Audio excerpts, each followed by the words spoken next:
Welcome to the 2020 This Year Collective Health Initiative Kwanzaa celebration. Yes, and for those who may not be familiar with the Collective Health Initiative, also known as the CHI, your holistic HMO, we are a group of indigenous health practitioners simply commissioned with the mission of sharing information from a holistic perspective. That is our physical, mental, emotional, spiritual bodies, and the environment in which we find ourselves. What's the connection, and what can we do to provide optimum health for our bodies?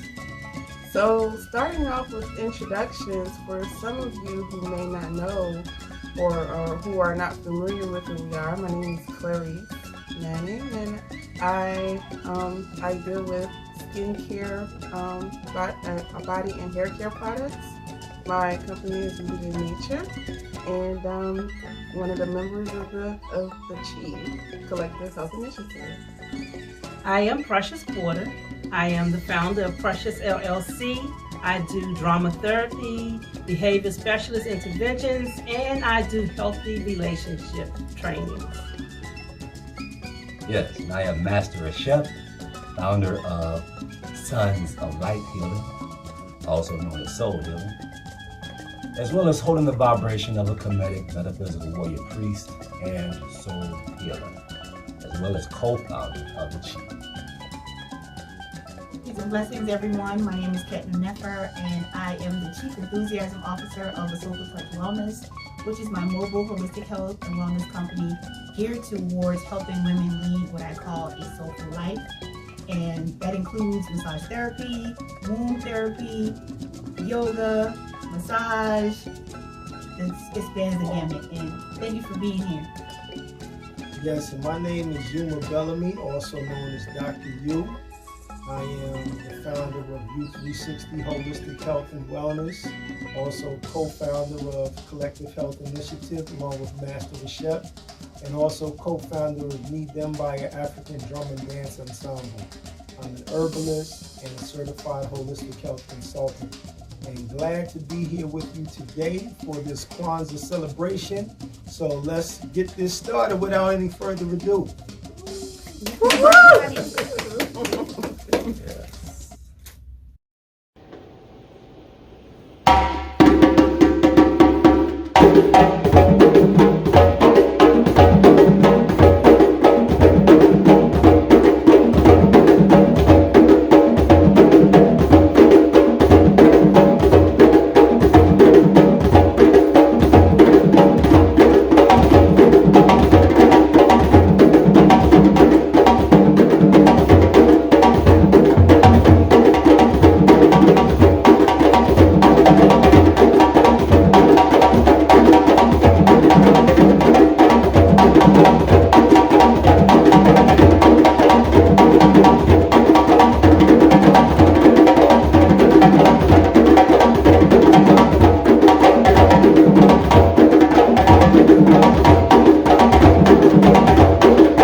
right, family. So if this is your first time, your introduction to Kwanzaa, if you've never celebrated it before, we are glad to be your introduction.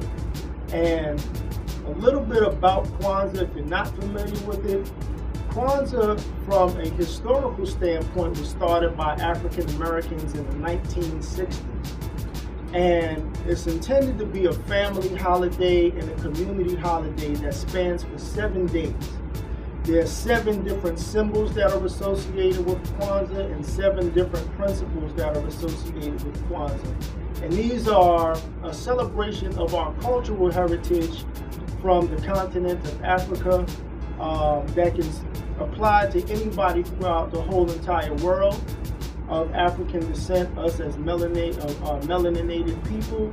And I'll take a little bit of time to explain a bit about the symbols. So Kwanzaa was meant to be, was pulled actually from a harvesting celebration that throughout the continent of Africa, you can find different cultures that celebrate harvest time and you know, the good things that it brings to the community. So the time that we eat, the time that we spend together, we commune, that we, you know, bring our families in is always a great celebration. And so our first symbol is our placeholder mat for the mkeka in Kiswahili.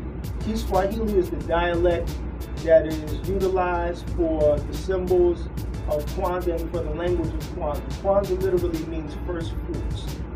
So we have a mkeka. Mkeka represents the foundation that we stand upon. So that's why you have here the kinara. The kinara is our candle holder. And our kinara represents the upholding of the 7 candles, which represent the 7 principles. So each of the 7 principles represents a day. So we'll start here with our first one. Our first candle, in the black candle, is umoja. Umoja means unity. So the principle of that day is saying that the more we are together, the stronger that we are, as a people, as a community, as a family. Then we have the second day, second principle, which is Kujichagulia. And Kujichagulia is actually the day that we celebrate our annual celebration on. Kujichagulia means self-determination. So it means that we have the ability to define ourselves, to be who we want to be, to do the things that we want to do. Then we move to this side.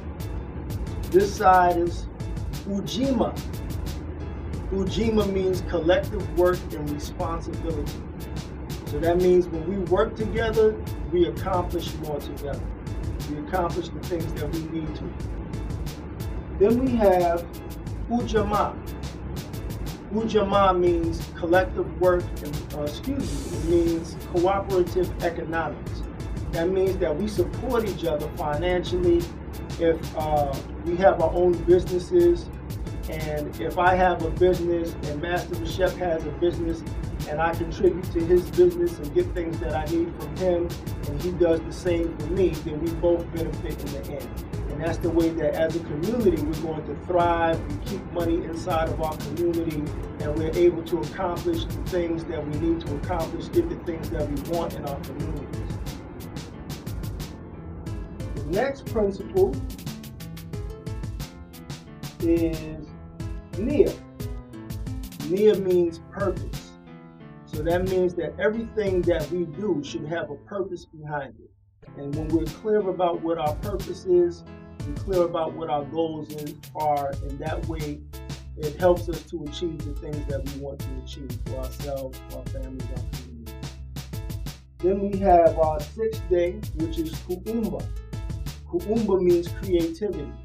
So the more that we are able to create, we can problem solve, we can innovate, we can bring things to the forefront that need to be brought, that maybe weren't there before, that improves life for everybody. And last but not least, we have Imani. Imani means faith. Faith in ourselves, faith in our Creator, faith in our leaders, faith in all of the things that are going to bring us prosperity. So these 7 principles are the pillars of Kwanzaa, and the colors red, black, and green each represent something as well. The black is for the land and for the people. The red represents the blood, the common blood that we share. The green is for the land. The black is for the people. The green is for the land. The red is for the common blood that we share. Also, the red represents our struggles, and the green represents our triumph. So these are different things that coincide with the elements of Kwanzaa. So the other elements of Kwanzaa, or symbols of Kwanzaa, include our muhindi. Muhindi are the ears of corn, and this represents the children. So if you are celebrating with your family, if you have 2 children in your family, you would have 2 ears of corn on your table. If you have 3 children, you will put 3 ears of corn on your table.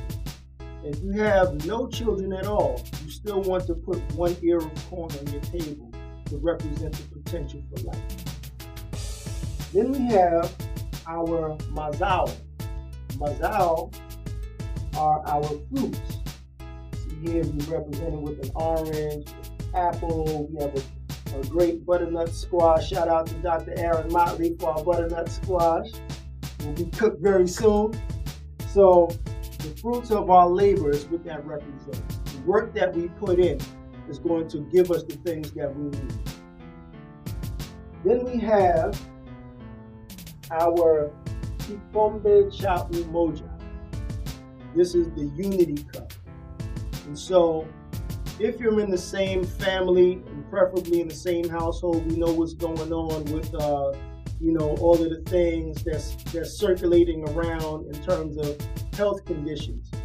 But if you're in the same household and in the same family, and nobody is sick in the family, of course, you can take this traditionally. You would fill this with water and you would pass it around, and everybody would take a sip from the same cup to show the unity in the family. And last but not least, we have our Zawadi. The Zawadi means gifts. So on the 7th day, the Imani day of faith, that's typically when gifts may be given. It's not a must, but it's something that's a gesture that can be associated along with it. And the gifts are always symbolic. So the gifts can be for your children, they can be for your other family members, they can be for your community members who you celebrate with. So here on the table, just as examples of some gifts, we have something that is handcrafted. This was a gift to me actually earlier this year. Peace to Mama Kathleen if you're watching. So we're using this. This is a wristband. Have a deck of playing cards here for the children or for the adults. We have books. We have instruments. We have many different things that can be given as gifts. You can use your own creativity and whatever is important to you, important to the person that you're giving your gifts to. And it should always be something that is going to encourage them to go and move in the right direction for themselves. And that is Kwanzaa. Habaragani. Kujichagulia! Hi everybody.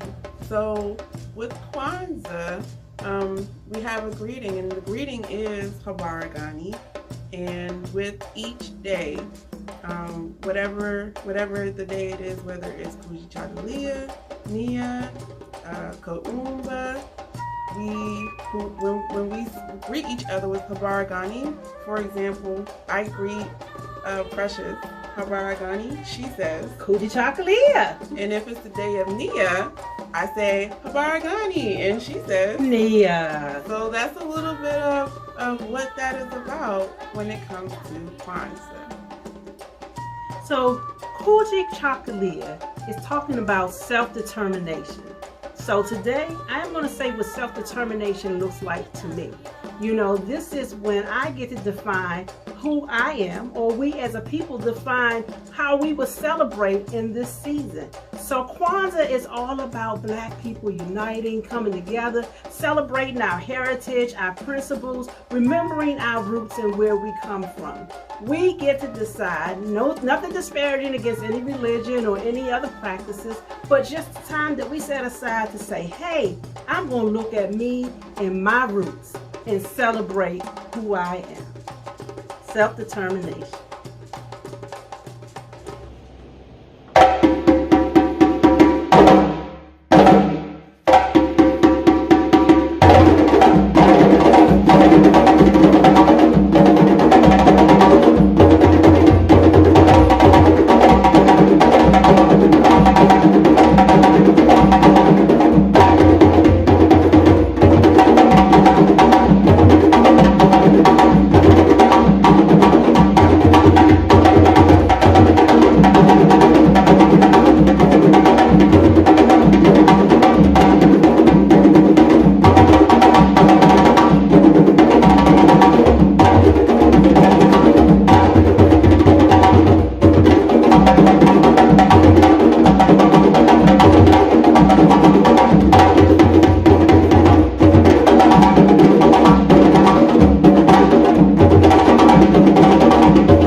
Barigani, Kujichagulia.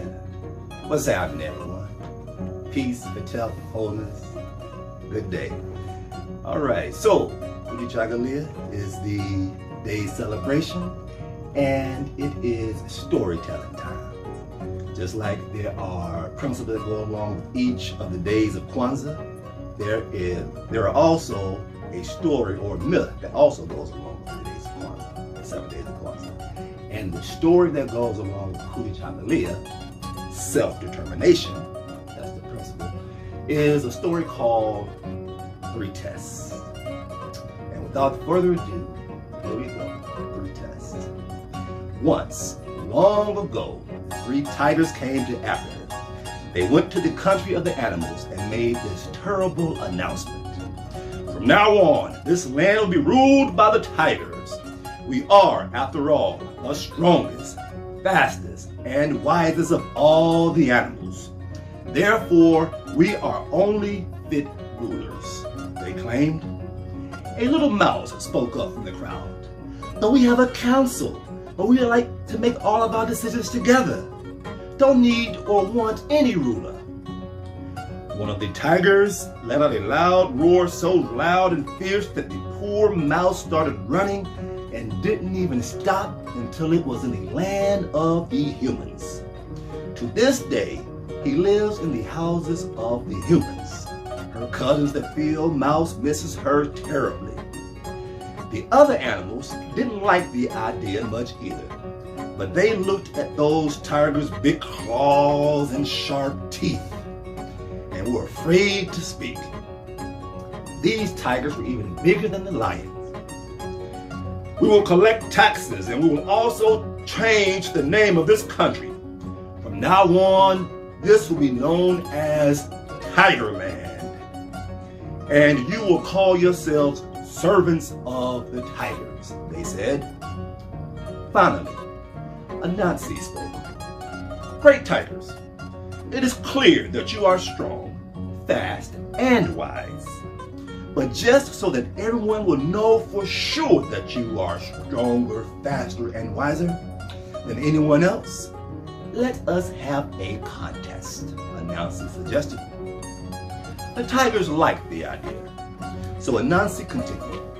Let us prepare ourselves. Then tomorrow we will choose someone to compete against each of you.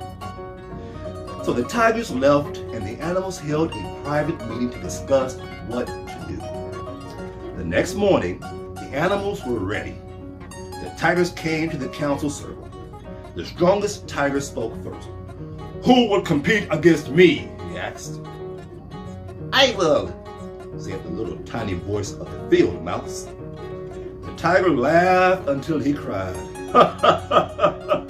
This will not take long, he said. Who will race me? Roared the swiftest tiger. I will, said the tortoise. This is no contest at all, shouted the tiger. Hare told the third tiger. I must bring you to the home of the owl. She is the wisest of all creatures. We will see, said the tiger. First was the contest of strength. The field mouse brought the tiger to a large clearing. They each stood at one end of the clearing with one end of the rope. Between them was placed hundreds of big thorn bushes. When she gave a signal to two short tugs on the rope, the tiger was to start pulling. The loser would get dragged across the thorns. The tiger laughed at the little mouse and said that he was ready. She gave the signal, and the tiger began to pull. Now what he didn't know was that behind the field mouse, standing in the forest, was a great bull elephant holding on to the rope. So while the tiger pulled on one end, the elephant pulled on the other end. The tiger got dragged all the way through the thorn bushes, yelling, ouch, ooch, ouch, all the way through. If this is how strong the mice are, I would hate to see what the other animals could do. That's what the tiger said. Next was the race. The tortoise brought the fastest tiger to 5-mile stretch of road in the forest. At each mile marker, though, one of the tortoise's cousins was hiding. To the tiger, they would all look alike. When the race began, the tiger went zooming away, leaving the tortoise in the dust. As he was coming to the first mile marker, though, the tiger was laughing to himself. How could a tortoise think that he could outrun me? Just then, Tortoise came out from hiding behind the mile marker. What took you so long, Mr. Tiger? That's what the tortoise said politely. Tiger was shocked. How did you get here so fast? He yelled. Tortoise didn't even answer. He just slowly plodded off toward the next marker. The tiger zoomed past him and ran at top speed to the second mile marker, only to find the tortoise sitting there waiting as well. I ain't really thought tigers were faster than this, he said, sounding very disappointed. I'll beat you yet, shouted the tiger as he sped to the next marker. At the third marker, Tortoise was sitting down playing a game of cards with Anansi and laughing about how easy the race was. The tiger couldn't believe his eyes. At the fourth marker, Tortoise was asleep.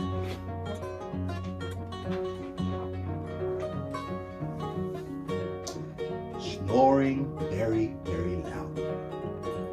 Tiger sped by him so fast that he left the tortoise spinning like a top. Finally, Tiger was racing toward the finish line. Tortoise was nowhere in sight. Tiger was running at full speed. Nothing could stop him now. Yet, as he got closer to the finish line, he noticed a little round thing sitting there. It must be a rock, he told himself. But as he got closer, he saw the little head and those 4 little legs. And then he knew. Tortoise was already there. It's impossible, he screamed. Yet, no matter how much he screamed, it didn't change the fact that Tortoise won the race. Now the hare was bringing the third tiger to the home of the wise owl.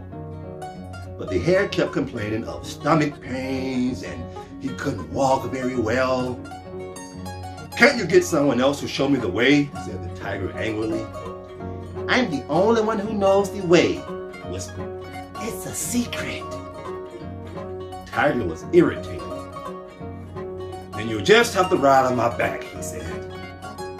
They rode on for a little while, but the hare kept letting himself slide off the tiger's back, so they really weren't making much progress. If you bring me to my house, I can get my saddle. That's what the hare suggested. That way, I won't slip off. So the tiger brought the hare home and let the hare put the saddle on him. And if you let me use these reins, he continued, I can steer you left or right without even talking so much. I have a sore throat, you know. Tiger agreed, and the hare went into his house and came out wearing spurs and carrying a whip. Wait a minute, said the tiger. What is all of that for?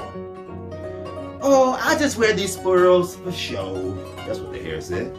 And the whip, it's just so I can keep the flies off as you're giving me a ride. Okay, said the tiger. Be careful. So they rode on, but not to the owl's home. They went right to the council circle. All the other animals were gathered there. When Hare came and said to the other animals, he dug his spurs into the tiger's side and snapped at the whip and said, giddy up, horsey, giddy up. The tiger went jumping and howling through the air, looking about as foolish as a fool can look. All the animals just laughed and laughed and laughed. The other tigers were so embarrassed, they pleaded with the hare to stop, please stop, please stop.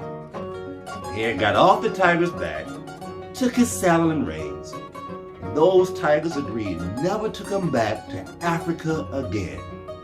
That's why, to this day, there are no tigers in the forests of Africa, and everyone got along fine in the land of animals with everyone as equals. No kings, no queens, no rulers. Kujichagulia, self-determination. Ashep. Habarigani family. Kujichagulia! Yes, yes, yes. So Kujichagulia, again, meaning self-determination.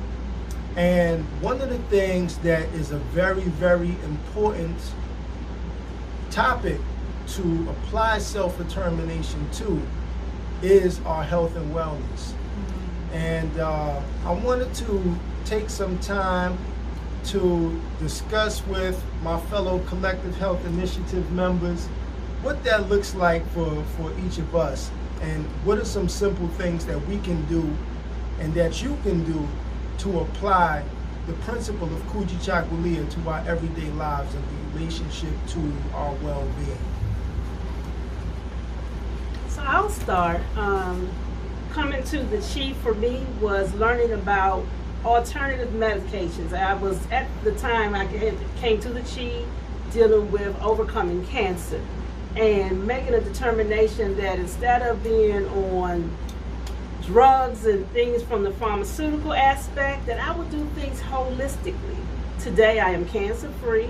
I've been able to make the decision to not just look at what's happening physically, but start dealing with things on a spiritual base, reconnecting to the holistic self, spiritually, emotionally, and physically.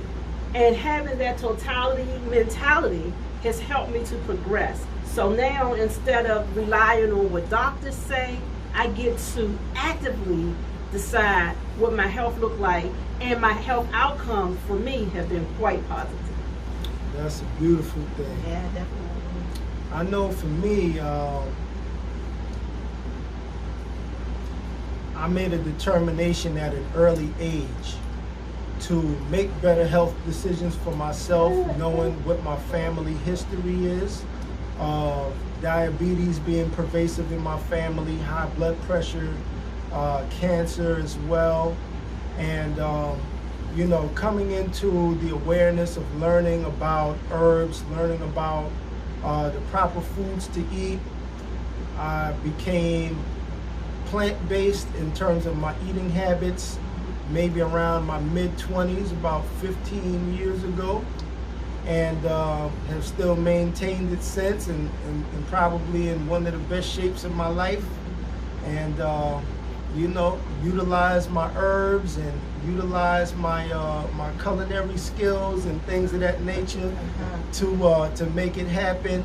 Working on, you know, getting out and exercising more, but spiritual practices every day. You know, waking up, making sure that I do my prayers, that I give thanks and show gratitude for life every day, and just the abilities to do the basic things that a lot of people don't even have. So that's one of the things, some of the things that I do on an everyday basis.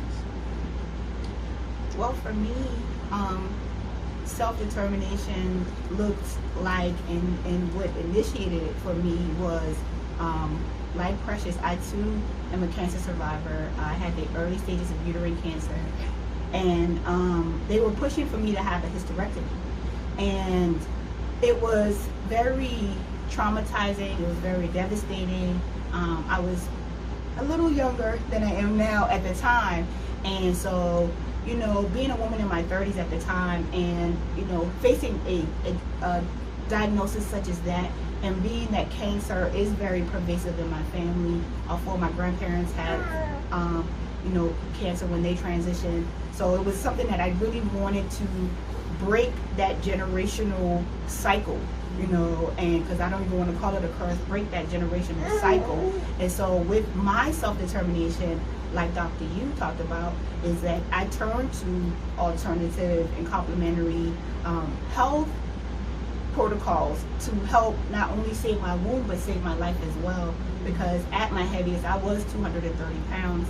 And, you know, I wanted to live. I wanted to break this cycle. I wanted to be the example for my friends, my families, and my clients, you know, so that they could see that I wasn't going to take this, you know, lying down. I wasn't just going to accept this diagnosis as what you know, as my truth, which it wasn't, you know. And so I made a determination to change my diet, to exercise more. And it didn't always look like me going to a gym, and that's something that we always feel like, well, if I can't get to a gym, then I can't exercise, and that's not true, you know. So I started out walking my neighborhood, and I still walk my neighborhood now, but at the time I was living in Miami, Florida, and I just started taking a block at a time, and I would add a block and add a block and add a block, and that ended up being 3 or 4 miles. And not only that, I was actually running. So I went from walking a couple of blocks to actually running a few miles every day. And it was that self-determination to be healthier, to be, you know, happier and more overall enthralled in a holistic lifestyle, that that self-determination, and it takes that. And I always tell my clients, once you're sick and tired of being sick and tired, you're gonna really pull on that self-determination and decide that I want to do what I need to do to change my health and change my situation. And so I implore you today, if you find yourself being in that position, dig deep. You're so worthy to be healthy, and it doesn't take a whole lot of money. It doesn't take you doing all these fancy protocols and things like that. It could be something simple as drinking more water, eating more fruits, eating more fresh vegetables, leafy green vegetables, exercising. Like I said, walk around your couch during the commercial breaks. You know what I'm saying? So, and I'm not saying that to preach to you, but I feel like Kujichagulia is one of my favorite Kwanzaa principles, and it's something that we can embody year round. It's not something just for the week of Kwanzaa. These are principles that we are supposed to be applying to our lives. So dig deep, y'all. Be more self-determined, and I promise you, you're not only going to transform your life, but you're going to transform the lives of your family members, your community, because you're going to be leading by example.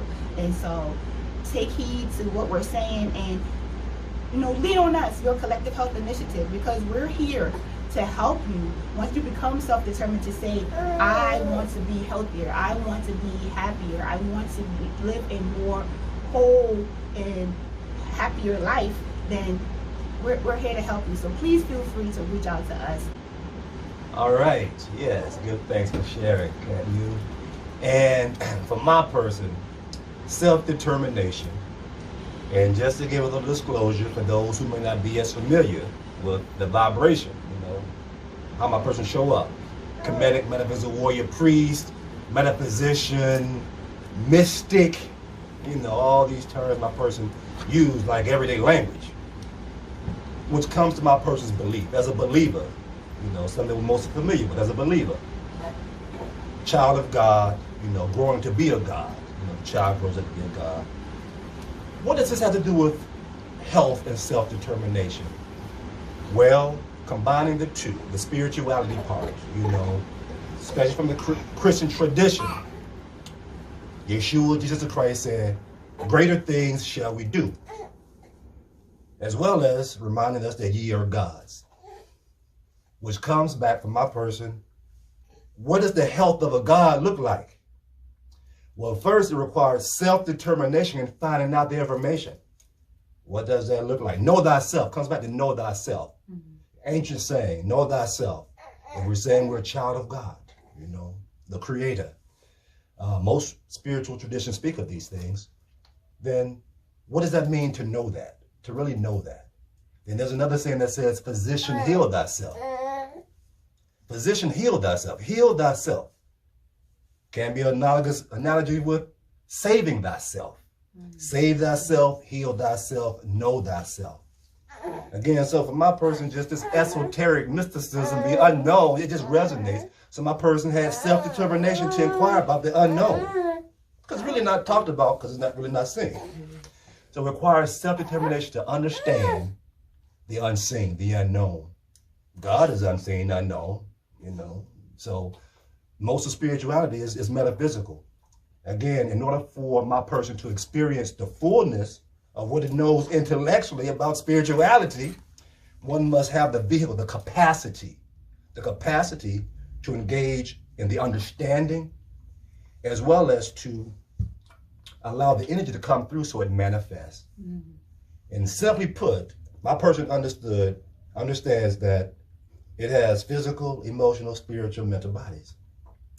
Self-determination says, determined to harmonize all of its bodies, plain and simple. Physical, emotional, spiritual, and mental bodies. Or in another way, my person realized it has a heart and a mind that it uses. Not the heart and mind, but it uses the heart and mind.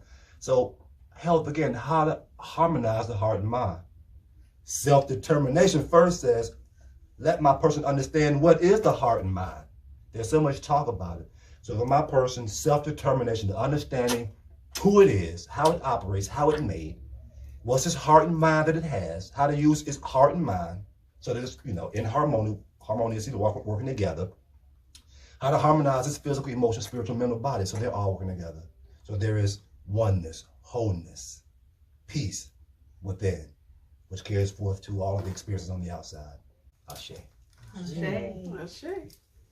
And last up for me, self-determination is, I'm just going to keep it short and sweet. Anything that, your heart is on, that you are set to do.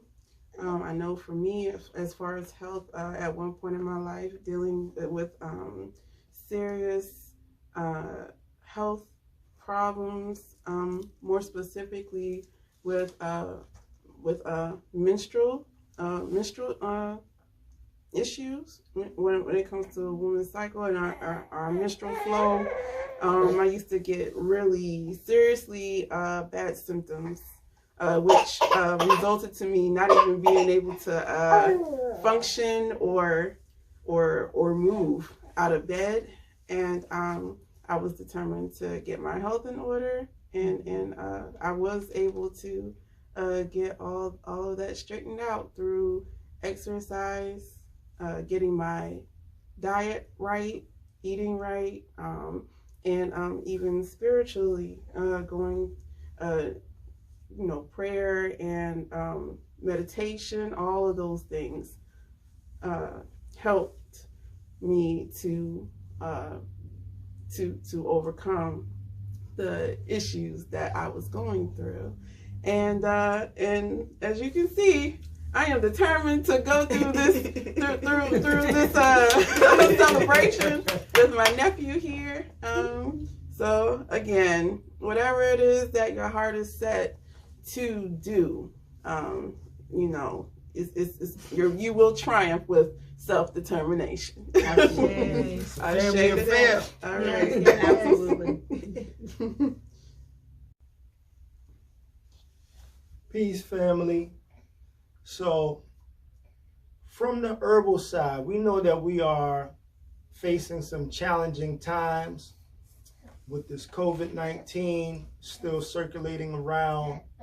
And we know that there are talks of this vaccine that is coming, and there are many concerns about the safety, the efficacy, the lack of testing, when it comes down to this. And many of our communities looking to be the test subjects for it. So in the spirit of Kwanzaa, in the spirit of Kujichagulia, what do we turn to from a cultural standpoint? Well, we turn to our herbal remedies, we turn to our home remedies. And so I wanted to touch on 7 different herbs, kitchen herbs, that you can utilize to help with your generalized respiratory health, to help to ward off and keep away viruses or protect the body away from viruses. And you can also use these things along if you actually do develop some type of an infection, to help to lessen the severity, to help your body to fight it off. So the 7 spices I want to touch on are garlic, onions, ginger, turmeric, cloves, cinnamon, and limes. 7 spices to correlate with the 7 days of Kwanzaa, the 7 principles. These 7 spices are excellent because they have antiviral qualities, they have antibacterial qualities, they have expectorant qualities, which means that it will help the body to cough up and get rid of mucus. It will help the body to break down fat and toxins and things that are undesirable in the body. A lot of times tend to cling and hold on to a lot of fat. So these are things that can help people who are overweight or who are looking to lose weight. These are also spices that are very good to flavor your food, so they're very easy to incorporate. If you're making any kind of soups, any kind of stews, Or you can just use these all combined together and make a nice tea out of it or a broth out of it. And you could utilize it that way as well. So boiling these 7 spices together is a very, very good combination. And earlier in the year, I've seen several reports of people who were diagnosed and they actually used this combination or something close to it to recover from it. So again, we're talking garlic, onion, ginger, turmeric, cinnamon, cloves, and lime. Greetings, everyone. Habari Gani. Kujichagulia. My name is Khetnu Nefer, and I am coming to you today to talk about some essential oils that you can incorporate into your Kwanzaa celebration, not only just today, but you can use them throughout the year. Essential oils are very potent plant medicine, so I have to give you this disclaimer that you only need a few drops of essential oils to make it more effective. So when it comes to essential oils, more isn't more. A few drops is all you need. And I just wanted to talk about a couple of essential oils that I think would actually enhance your Kwanzaa celebration. The first one is cassia, C-A-S-S-I-A. Cassia is a form of cinnamon. And when we talk about Kwanzaa and the 7 principles, I always think about cinnamon from the metaphysical standpoint of sweetening your life. And so with Kwanzaa, we're looking to utilize these 7 principles to sweeten our personal lives, our relationships, our community, and the world as a whole. And so with the cassia essential oil and all these essential oils that I'm going to talk about, I want to talk about them using them as a diffuser, in a diffuser. So you're going to diffuse these oils into the home. You can buy a simple diffuser. You can even boil a pot of water if you don't want to buy a diffuser and just put a few drops in. So 2 to 3 drops if you're doing it the hot pot of water method. But if you're using a diffuser, you want to use at least 6 to 7 drops in your water-based diffuser, and that's going to diffuse into the air. You can place it on your Kwanzaa table. It's really, really cool. They plug in, they have some with batteries. You can put it in your children's room, but the cassia oil is really good for sweetening up your life. It's a very strong, warm and pungent scent, so it really can make the home smell really inviting and warm. Okay, so the second oil is lavender. We all familiar with lavender. Lavender is a really great sedative oil, but it's also antifungal and antimicrobial.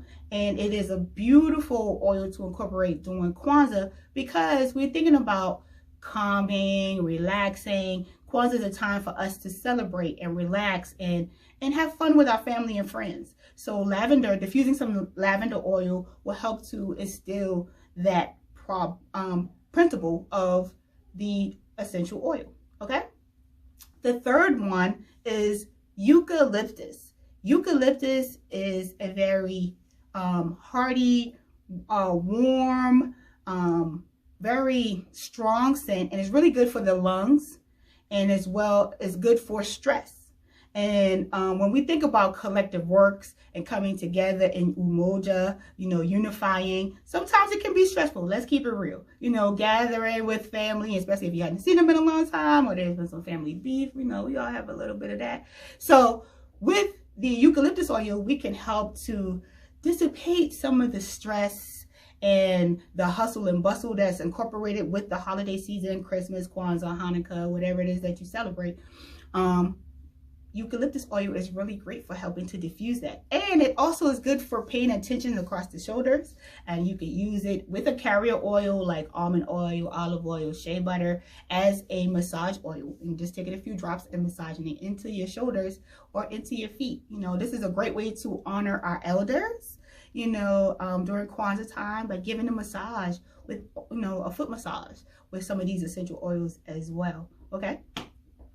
The next one is tea tree oil. Tea tree oil is antifungal, antiviral, antimicrobial, and as we are in this age of the C word, because I don't like to say it, we are, we want to keep things germ-free, and we know that they're frowning on family gatherings and things like that. But if you're coming together as a family for Kwanzaa, it's good to have some germ protection, and tea tree oil will provide that for you. And it's really good to diffuse, but you can actually make cleaning products with that, and that will make a great zawadi for your friends and family. If you're looking to give gifts, a handmade gifts, you can make a really good antibacterial and antimicrobial cleanser for your friends and family with the tea tree oil. Okay, and the last oil that I want to talk about is, I totally just had a brain fart. The last essential oil, rosemary. Let's use some rosemary. Rosemary is really good for enhancing the mind. It helps to helps to promote focus. And with all these 7 principles, we want to focus on them every day and not just during Kwanzaa. And I know y'all get tired of hearing me saying that, but I want to drive it home that Kwanzaa is 365. Okay, so using the rosemary oil is going to help you to create even more focus. And especially if you're studying, students, I know you should be out of school for a break, but when you get back to your studies, using the rosemary oil is going to help you focus on your studies.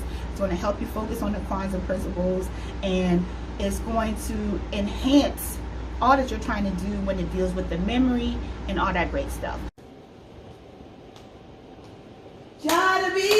Mongolia,